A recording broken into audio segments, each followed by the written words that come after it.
les digo, hay que ubicar el estudio del derecho constitucional dentro del esquema integral de ciencia jurídica. ¿Por qué? Porque vamos también a ubicar, ¿sí?, al derecho constitucional en la praxis, en la práctica, eso significa praxis, en la práctica moderna y actual. ¿Cuál es esa práctica? ¿Cuál es esa praxis moderna y actual en la que estamos viviendo actualmente? ¿Sí? ¿En qué siglo estamos? Estamos viviendo en el siglo XXI. ¿Sí? Y al derecho constitucional, la parte que nos influye directamente como profesionistas del derecho, como juristas, como conocedores del derecho, como estudiosos del derecho y como practicantes del derecho, es ese bagaje, ¿sí?, científico que se desarrolló en el siglo XX en el campo de lo jurídico y lo que va del siglo XXI. Por supuesto, esto no quiere decir que lo que se haya desarrollado en el siglo XIX, en el siglo XVIII, en el siglo XVII y todos los siglos atrás no sea importante. Por supuesto que es importante y por supuesto que también hay ciencia y por supuesto que también hay ciencia del derecho desarrollada con anterioridad al siglo XX, por supuesto, siglo XIX, siglo XVIII, siglo XVII, por supuesto que encontramos ciencia del derecho, por supuesto que encontramos, pero lo que más nos influye ahorita, actualmente, como conocedores, como estudiosos del derecho y como practicantes del derecho, es lo desarrollado sobre todo y los cambios de paradigmas, que se dieron a partir del siglo pasado, que es el siglo XX, y lo que va del siglo XXI. ¿Sí? Además, hay varias asignaturas que se están cursando actualmente en el plan de estudios, tanto en el viejo plan de estudios de la carrera de Derecho como en el nuevo plan de estudios de la carrera de Derecho, que están enfocadas también a ver la cuestión histórica. ¿Sí? Tienen por ahí una clase de Derecho Romano, tienen por ahí una clase de Historia del Derecho, ¿sí? Tienen también la parte de historia que ven en teoría general del Estado, ¿sí? Tienen varias asignaturas en donde ustedes tienen la oportunidad de estudiar y conocer todo el desarrollo, ese desarrollo histórico que se dio en siglos pasados. A mí lo que yo quiero rescatar o en lo que yo me quiero enfocar en este curso de Derecho Constitucional es en la parte de ciencia jurídica, más que nada desarrollada en el siglo XX y lo que llevamos, estos 20 años que llevamos del siglo XXI, porque es lo que influye más directamente, soy reiterativa en esto, en la praxis jurídica, en la práctica, en el área en la que ustedes se vayan a desempeñar posteriormente o incluso desde ahorita que son estudiantes estén haciendo prácticas. Por ejemplo, hay quienes desde ahorita ya están en el bufete jurídico, gratuito, hay quienes están por ahí en algún despacho, hay quienes desde ahorita se interesan por investigar, hacer trabajos de investigación en diversas áreas del derecho. Entonces, en lo que yo me voy a enfocar en este curso es en este bagaje desarrollado en la actualidad, ¿sí? Siglo XX, siglo XXI lo que llevamos. Y ahí vamos a ubicar al derecho constitucional, ¿sí? Por eso aquí les pongo esto significa siglo XX, siglo XXI. En este siglo XXI es en el que estamos viviendo. Como les dije, esto no significa que antes del siglo XX, siglo XIX, siglo XVIII, siglo XVII y antes, que no se haya desarrollado una perspectiva teórica del derecho, que no se haya desarrollado ciencia jurídica. Sí, sí hay desarrollo de ciencia jurídica, pues por ahí en el siglo XVIII, a partir del siglo XVIII, en el siglo XIX, surge una perspectiva teórica de la cual ustedes van a empezar a hablar, a conocer ahí en la clase de teoría del derecho, que es el juspositivismo o el positivismo jurídico. ¿Sí?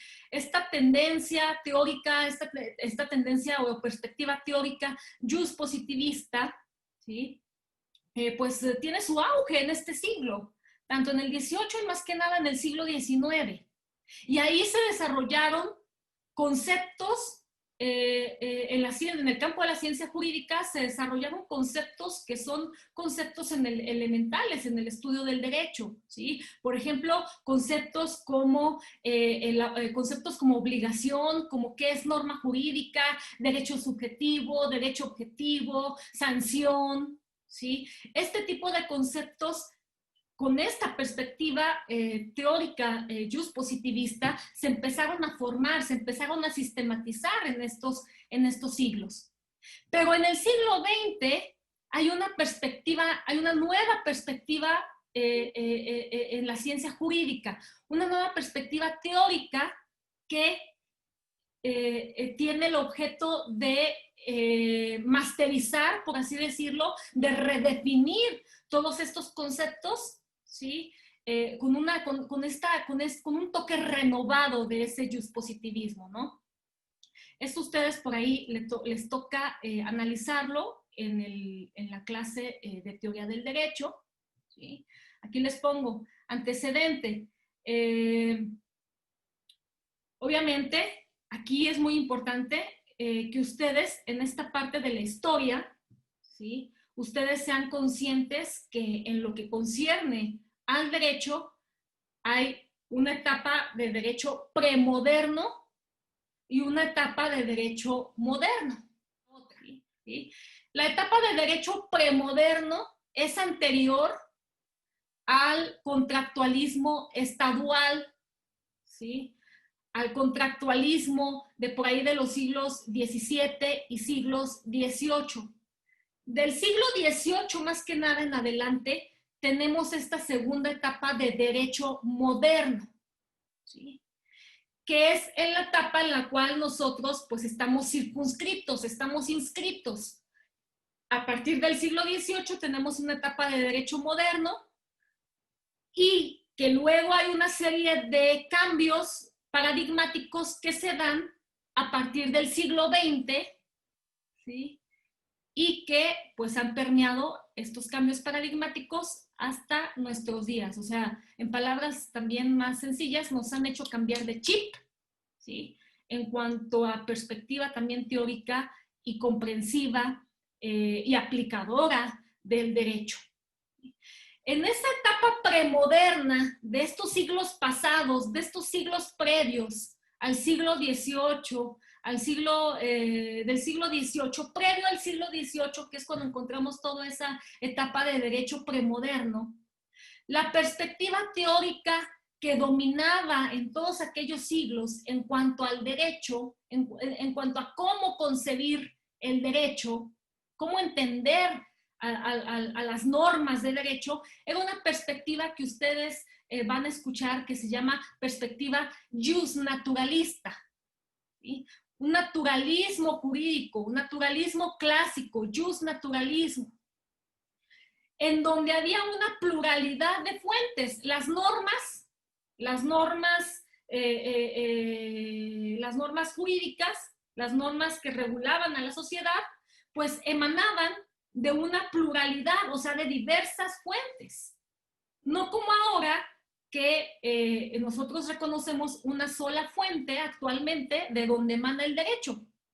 Ahora, esa fuente es el poder legislativo. El órgano legislativo es el que se encarga de legislar, el que se encarga de hacer el derecho, de hacer las normas. Antes, en esa etapa del derecho premoderno, las fuentes del derecho eran muchas, eran varias. Cuando había emperador, era el emperador, eran los jurisconsultos, era inclusive la iglesia. Las directrices de la iglesia conformaban incluso también derecho. Entonces había muchas fuentes, había varias fuentes que dictaban el orden jurídico de una sociedad. Esto a partir del siglo XVIII y sobre todo ya esto en el siglo XIX se consolida, esto cambia, porque a partir del siglo XVIII es ese parteaguas, ¿sí?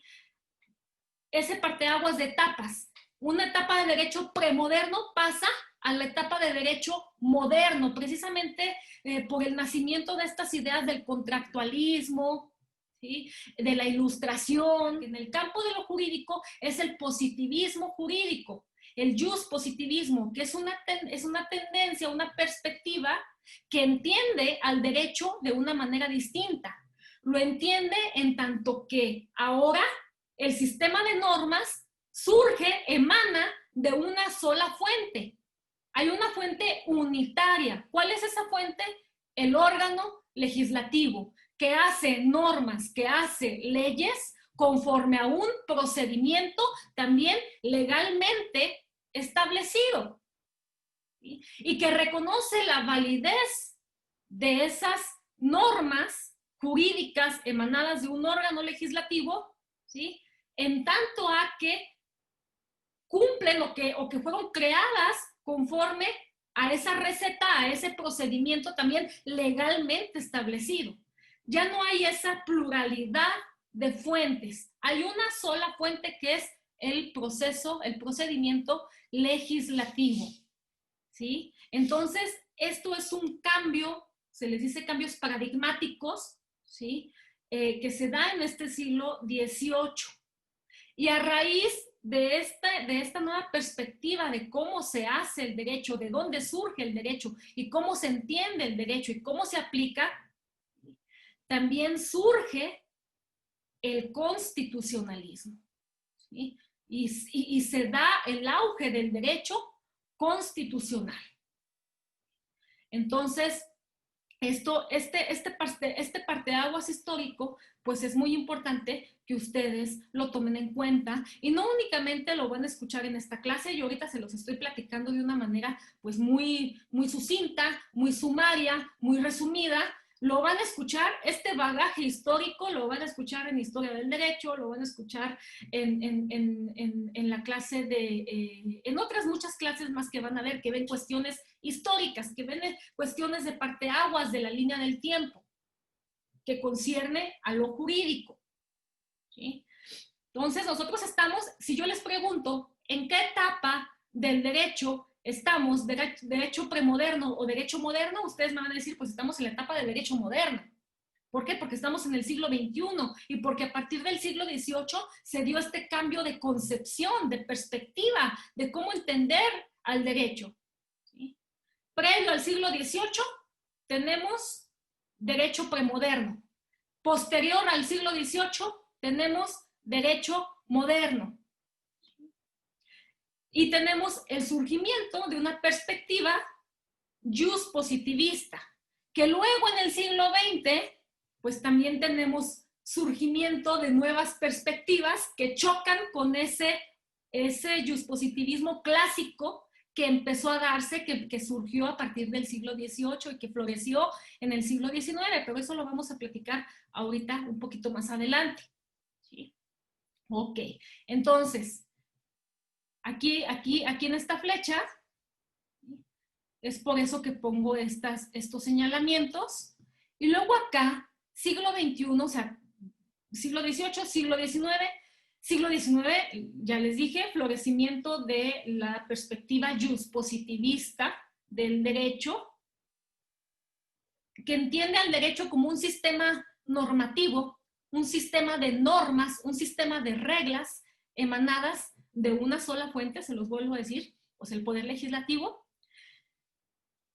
y que entiende a la validez jurídica pues de una manera muy formal, ¿no? En tanto que las normas son válidas, en tanto que son expedidas por el órgano competente, jurídicamente competente para expedirlas, que es el órgano legislativo, ¿sí? Y conforme a la receta, también jurídicamente establecidas. Por eso, dice el positivismo clásico, floreciente en el siglo XIX, ¿sí? Y que surge a partir del siglo XVIII, dice, las normas se entienden válidas en ese sentido. Pero luego llega el siglo XX. ¿Sí? Llega el siglo XX, pasa la primera mitad del siglo XX, y por ahí, cerca ahí de esa primera mitad del siglo XX, pues suceden una serie de cosas, de acontecimientos, pues que dan la vuelta, que ponen al mundo de cabeza. ¿Alguien sabe qué suceso histórico? Que me diga por el chat. ¿Qué suceso histórico nos marcó a la humanidad a mediados del siglo XX? que ese suceso histórico ha sido motivo de muchos cambios paradigmáticos, de cambios importantes en el derecho, en el ámbito político, en el ámbito económico, en todos los ámbitos. ¿Alguien que sepa por ahí? La Segunda Guerra Mundial. Así es, la Segunda Guerra Mundial. Aquí está otra vez de nuevo. La Segunda Guerra Mundial es, para mi punto de vista, el acontecimiento más importante del siglo pasado, que nos hizo repensar en todas las áreas, ¿sí? Hacer una reformulación de todo lo que se venía dando, ¿sí? En el campo científico, en el campo jurídico, en el campo económico, social, cultural, en todo, ¿sí? En el campo de la ciencia jurídica, lo acontecido en la Segunda Guerra Mundial, pues también trae sus efectos, tuvo efectos muy importantes que también hizo que surgieran nuevas perspectivas teóricas, nuevas perspectivas de cómo entender y también de cómo aplicar el derecho, ¿sí? Entonces, por todo lo que pasó en la Segunda Guerra Mundial, ¿sí? Hay una importancia, los estados, hablo de los estados como países, los países y la sociedad en general, ¿sí? Empieza a darle un énfasis, a reconocer la importancia que tenemos, que tienen nuestros derechos más elementales por el hecho simple de ser personas, ¿sí? De tal suerte de que hay una importancia, de que surge la importancia de que no vuelva a acontecer una violación en la magnitud que sucedió con esa Segunda Guerra Mundial, hablando de violación de derechos humanos, ¿sí? Y entonces se le da este auge al reconocimiento de los derechos humanos y a la comprensión de los derechos humanos. Y el derecho, ¿sí? El derecho también se ocupa de esto, ¿sí? Y rescata esa parte y la empieza a positivizar y a recalcar en los sistemas normativos.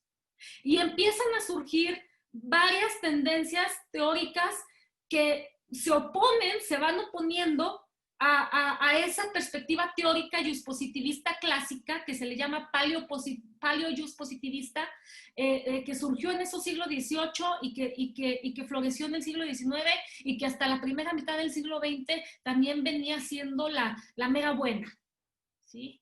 Y empiezan a darse nuevas perspectivas teóricas, como por ejemplo un juspositivismo renovado, remasterizado, o por ejemplo un nuevo justnaturalismo, ¿sí?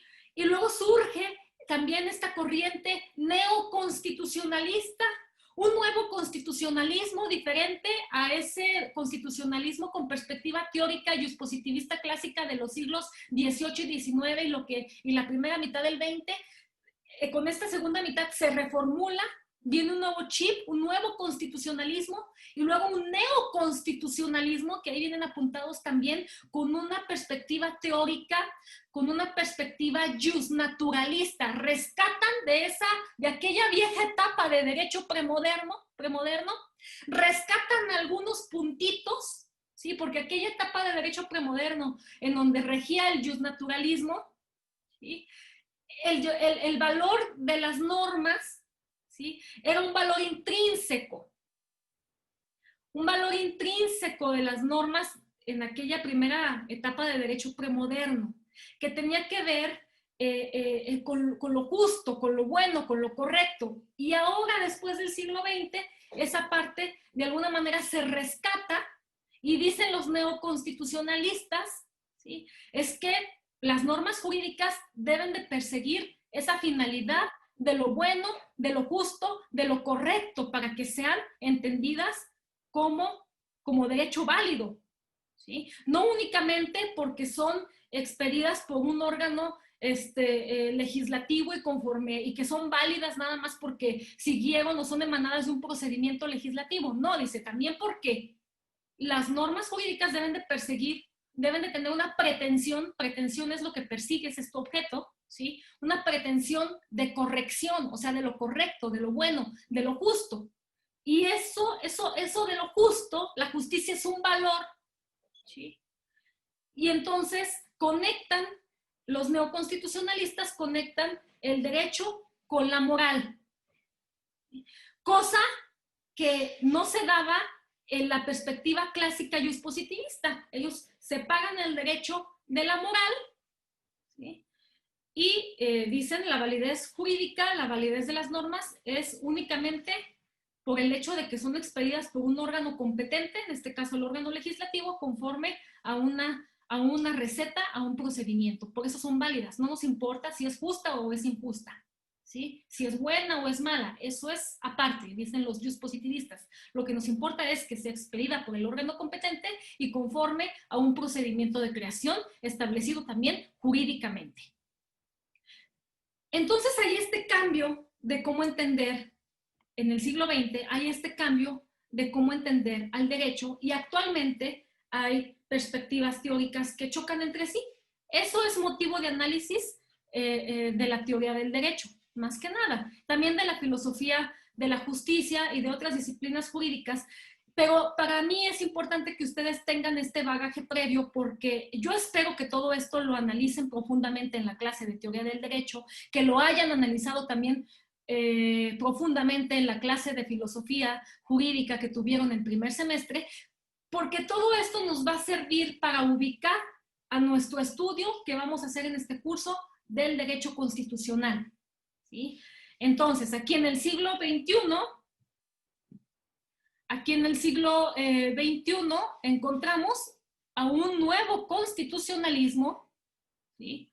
Obviamente el constitucionalismo pues va a empezar a surgir sobre todo aquí en el siglo XVIII, ¿sí? Acuérdense, siglo XVIII tenemos las primeras constituciones en el mundo. Por ejemplo, a ver, alguien que me diga por el chat, siglo XVIII, para empezar, ¿de qué años estamos hablando cuando yo hablo del siglo XVIII?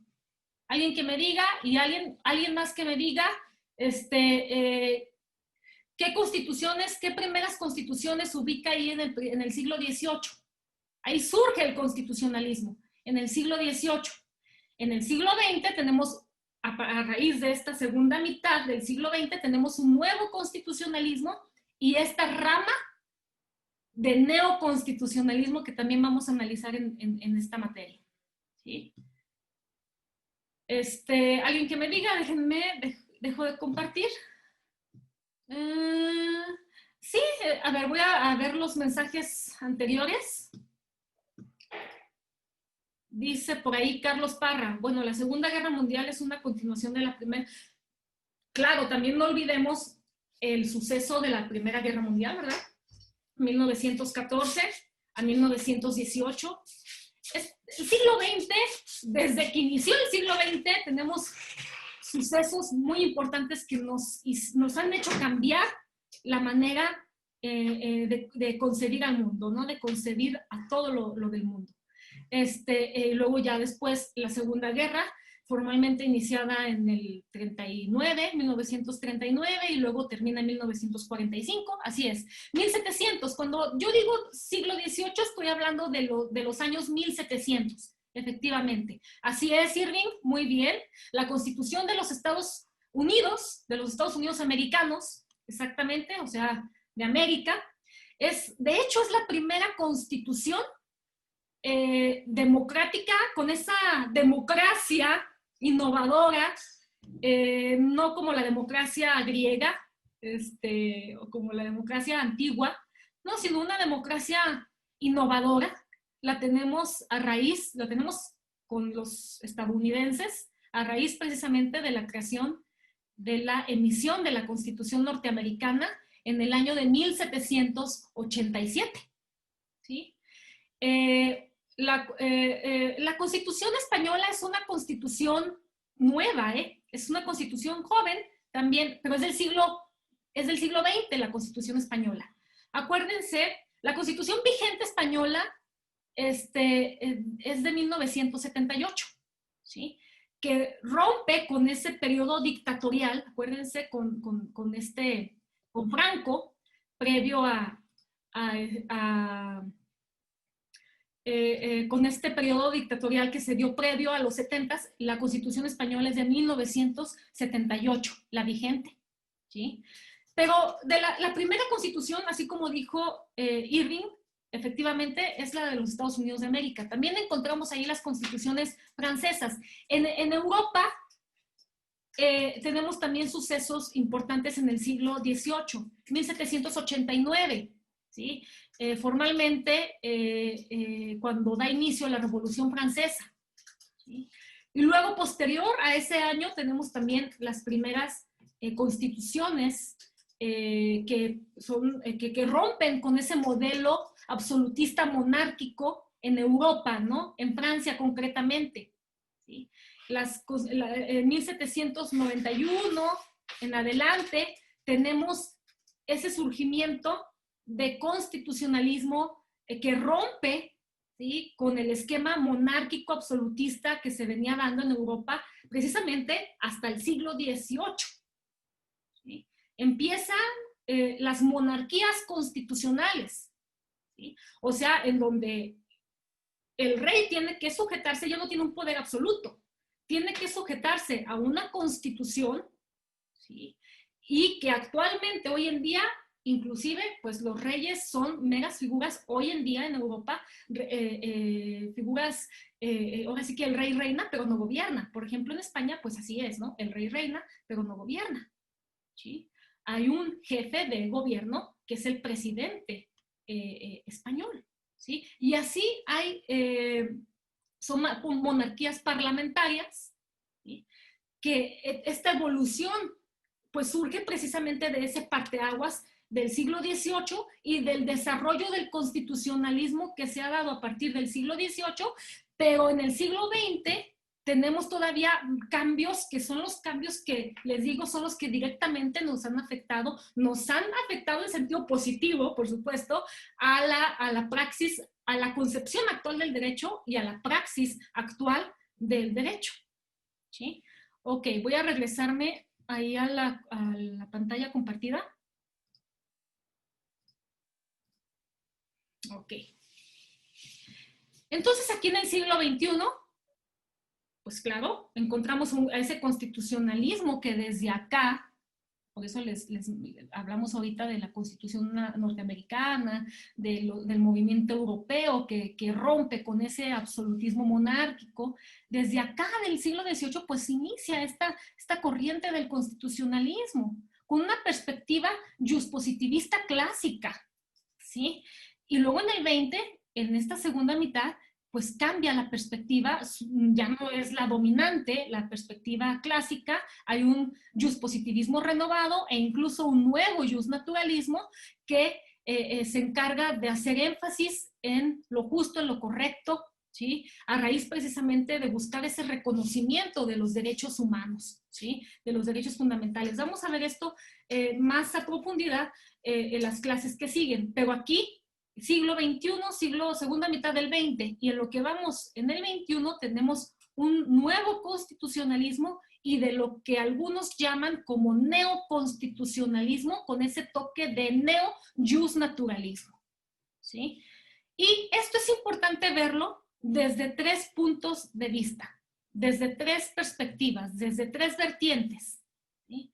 Es importante hablar de constitucionalismo y de neoconstitucionalismo como una ideología, también como una teoría y también como una metodología, ¿sí?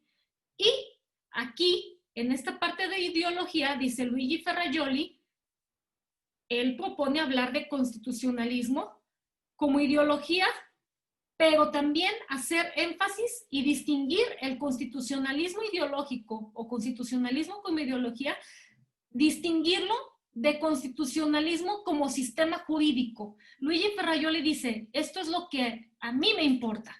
Y lo que a mí me importa y la manera como a mí me importa, dice Luigi Ferrajoli, que se entienda el constitucionalismo como sistema jurídico, ¿sí?, como sistema jurídico entendido como normas positivas, ¿sí?, que a su vez incorporan a esa positividad valores como los valores democráticos, ¿sí? Como la división de poderes, como ese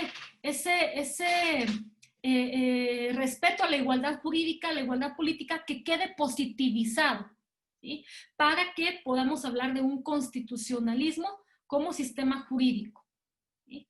Entonces, vamos a ver en clases posteriores estas tres vertientes del constitucionalismo y del neoconstitucionalismo, ¿sí? Y vamos a distinguir muy claramente, con base en Luigi Ferrajoli, a ese constitucionalismo ideológico y distinguirlo del constitucionalismo como sistema jurídico, ¿sí?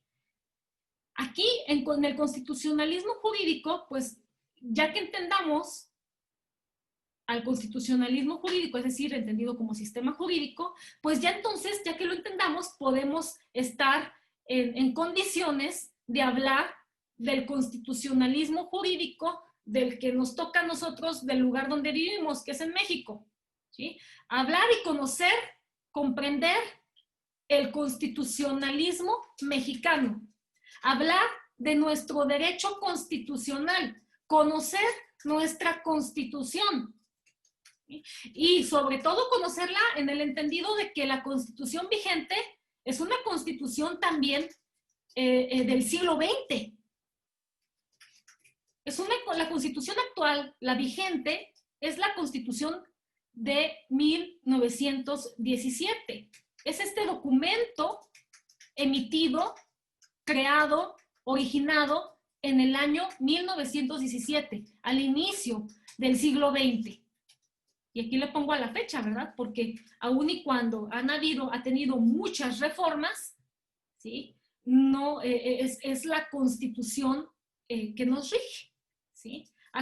Se ha reconstruido, se ha ido añadiendo, se le ha ido parchando, se le ha ido quitando, poniendo con reformas constitucionales, pero es la Constitución de 1900 que nos rige a partir de 1917. Y hay que conocerla, hay que comprenderla, ¿sí? Hay que comprender también nuestro constitucionalismo, nuestro documento fundamental, pero también a la luz de nuevos factores que son precisamente factores que tienen que ver con el derecho internacional.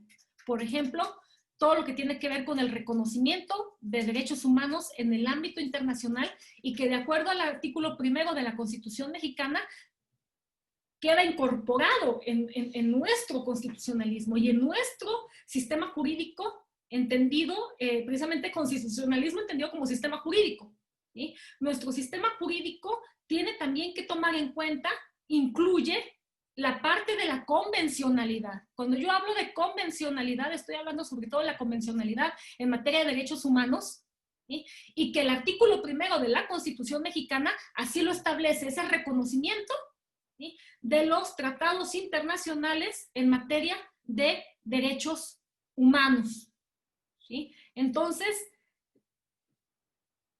entender todo este bagaje de ciencia jurídica, entender todo este bagaje introductorio es muy importante para nuestro curso, porque si no lo entendemos o no tenemos un panorama, unas chispas ahí que luego también van a reforzar ustedes con otras asignaturas, pues entonces va a ser muy difícil o va a ser muy parcial el estudio que hagamos del derecho constitucional. Vamos a ver. También les quiero compartir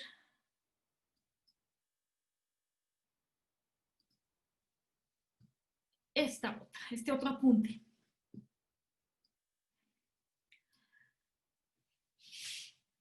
¿Por qué un análisis introductorio acerca de los componentes del modelo integral de ciencia jurídica?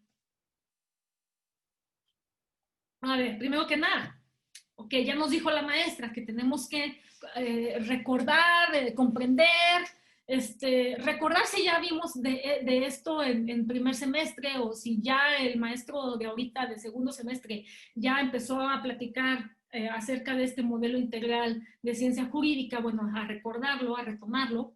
Y si no, bueno, vamos a comprenderlo, aunque sea un poco, porque esto nos va a servir para nuestra clase, ¿sí?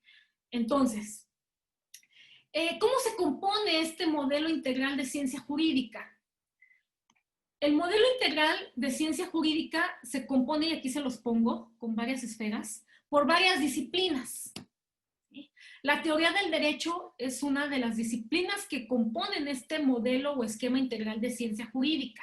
La teoría del derecho es una, la dogmática jurídica es otra área también muy importante, la sociología jurídica o la sociología del derecho también es otra área, otra disciplina muy importante, también la filosofía de la justicia y también la filosofía política, ¿sí? Todas estas áreas componen ese modelo integral de ciencia jurídica.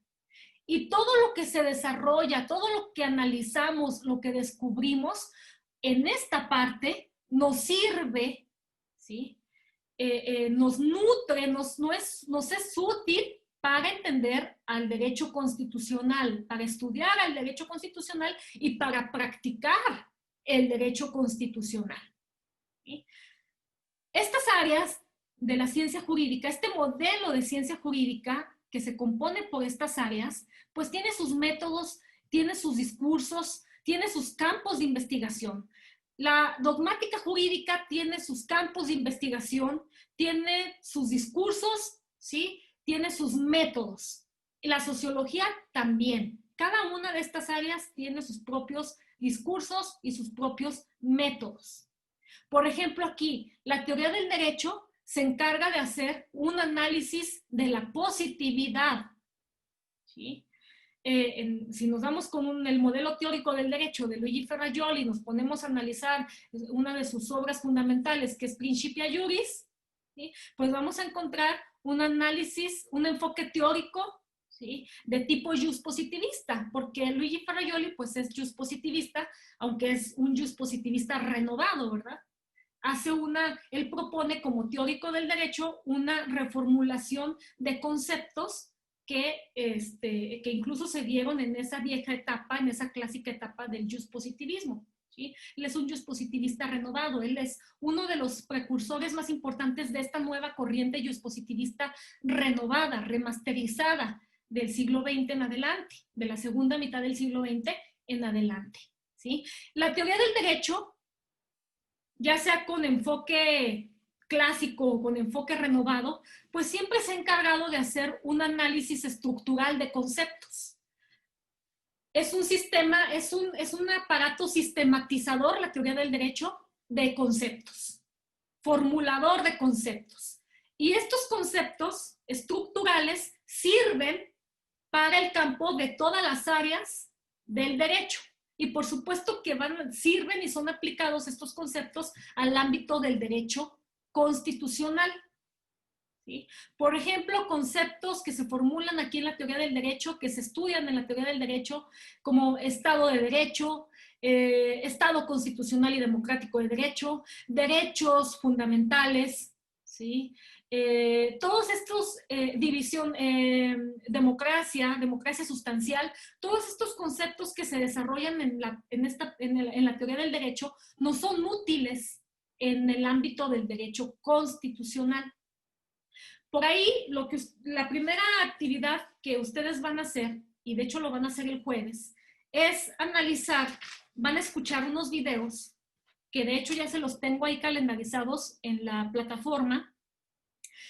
Son 2 videos en donde, que van a escuchar, y que de hecho cada video es una clase completa. De hecho por eso se los puse el jueves, porque el jueves tenemos una clase de 2 horas, programada para 2 horas, pero ustedes la van a estudiar ahí en la plataforma con estos videos en mi canal de YouTube, ¿sí?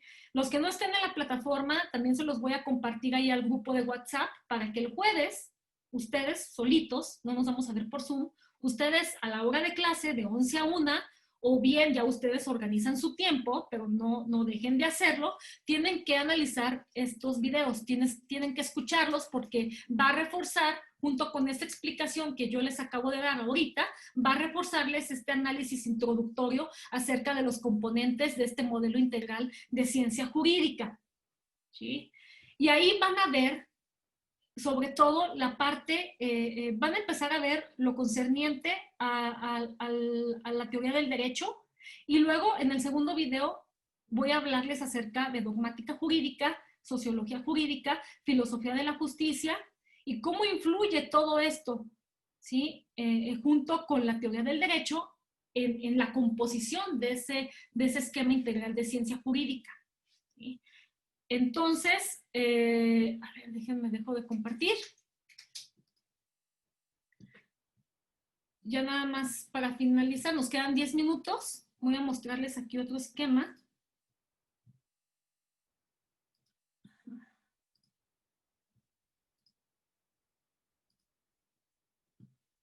Déjenlo minimizo porque no... Aquí está.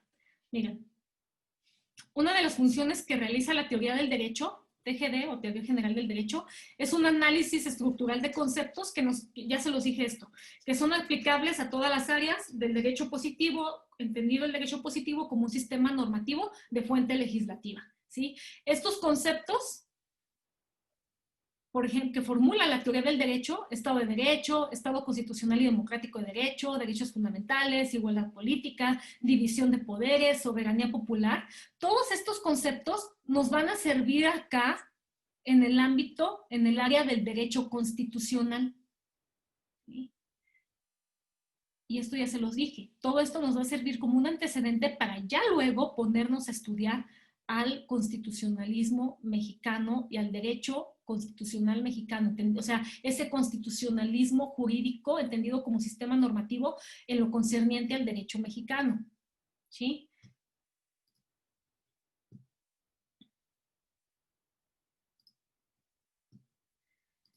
Entonces, a ver, hasta aquí alguna duda, déjenme checo el chat. Entonces, si no hay nada más que tengan dudas, ya es hora de irnos. Algo más, si no ya para irnos. Cuídense. Bye.